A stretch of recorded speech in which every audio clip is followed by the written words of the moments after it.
અમદાવાદમાં 12 કલાકમાં 3 અકસ્માત, 2ના મોત. દાણી લીમડામાં યુવકને ટ્રકે ઉડાવ્યો, અખબારનગર પાસે વૃદ્ધ ચગદાયા.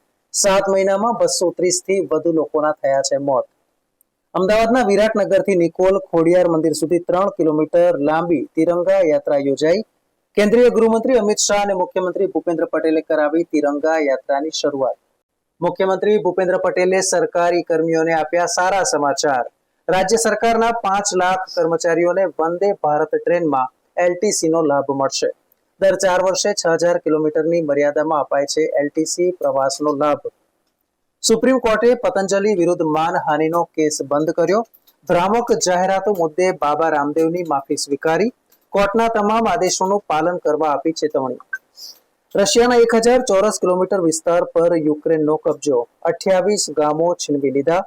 પુતિને યુક્રેનિયન સૈનિકોને ખદેડવાના આદેશ આપ્યા. કહ્યું, યુક્રેન કરી રહ્યું છે ઉશ્કેરણીજનક કૃત્ય.